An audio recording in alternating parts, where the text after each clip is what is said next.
Hi, I'm Seven, and I'm doing a short PowerPoint on 5 crowns. Very quickly, what is 5 crowns?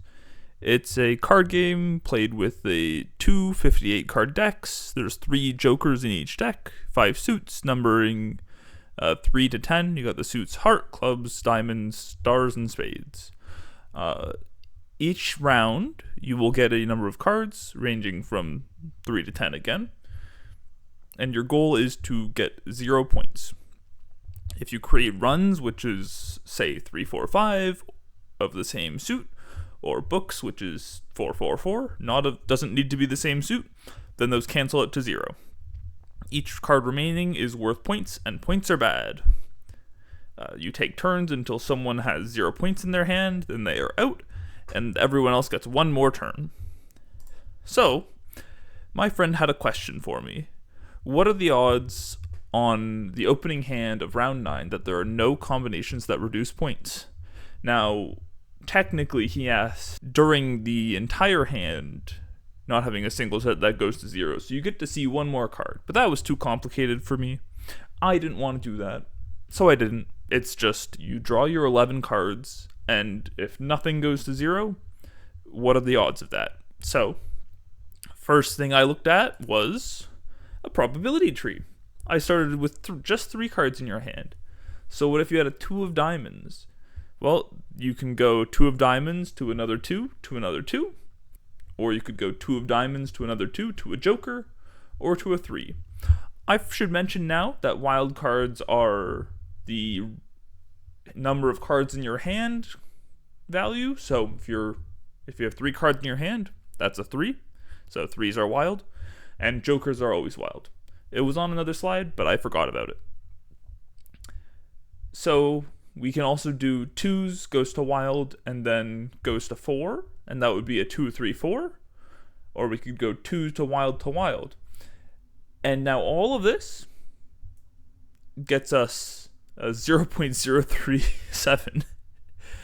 And this was way too much work because it didn't even give me the full thing. It just gave me, if I drew 1, 2 of diamonds, what are the odds that it zeros?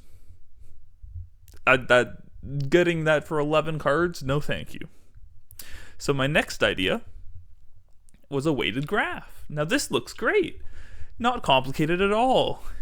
But my goal here was to try and not do computer science, my computer science degree over again, and do a weighted graph connecting things. So we can see in the middle you have 7, 8, 9 connecting, and that removes their 24 points. But you also have 7, 7, 7 connecting, so you need to figure out which one is worth more to remove. You also have wild cards that connect everything essentially, and herein lies the issue of we need to figure out every single set and how the combinations make the least. Only issue is this doesn't answer the question because I'm just trying to find the value of each hand, and it's still very complicated. So calculating a hand's points, I did it brute force. I didn't think that the graph would be doable, and I figured there were not enough cards for me to worry about creating issues with computation. So I would randomly generate a hand from a deck, substitute all wild cards for all other possible cards. So if we're on the round of 3 and I draw a 3, I now have a hand of 3, 4, 5, or 3 and 2 other cards, 4, 2 other cards, 5, 2 other cards, for all 5 suits as well, which is not ideal. We'll see that in a second. And then I would generate all combinations of books and runs. So it would figure out, let's say there's 6 cards, 1 wild card, it would figure out what possible sets can go together and how that works. It would then calculate the value of each combination and then get the minimum amount of points for that specific hand. Now this seems like a lot of work for just calculating a hand's points, and it is. and it's not worth it. If you have a hand of one, if you have one hand with 2 wild cards in it, you can get 3,000-ish combinations. Turns out going from the wild cards to getting the number of sets doesn't really increase your combinations that much. But going from a wild card to another wild card to another wild card makes it go exponential, as you have you replace the first wild card with every possible option, then replace the second wild card with every possible option, but you also have to do that for every first wild card. So it's not good.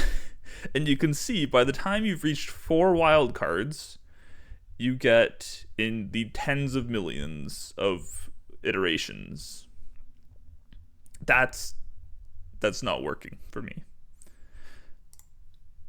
So I went back to basics. I skipped out on brute. Oh no, I continued with brute force, but I cheated a lot. And by cheated a lot, I mean I just went to answer the question. I didn't care about how to calculating the points for every single hand.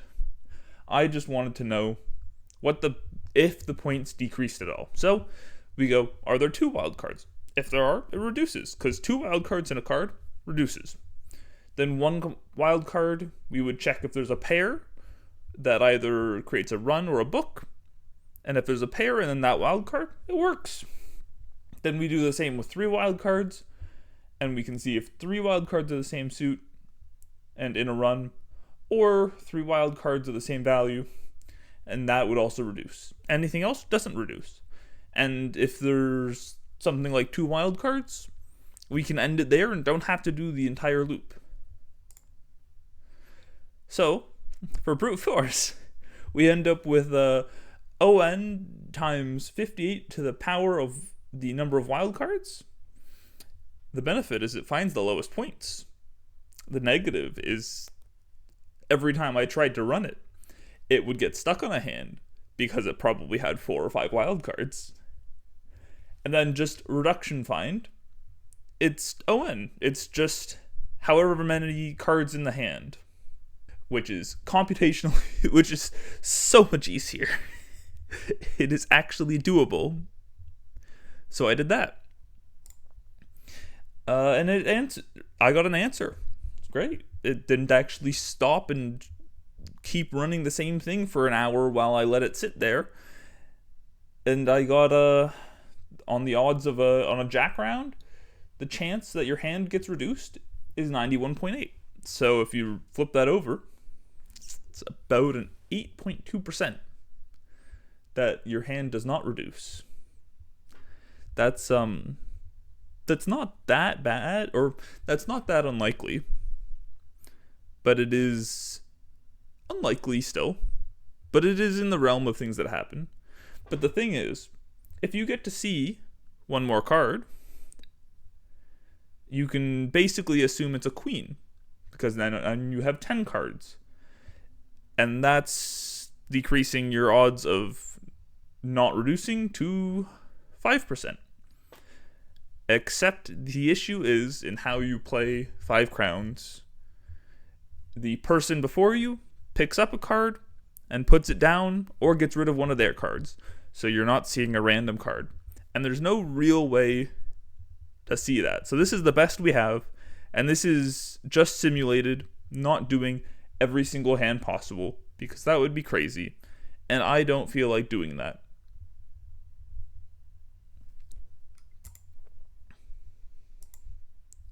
Thank you. I hope this has made your day a little more boring with a little more stats.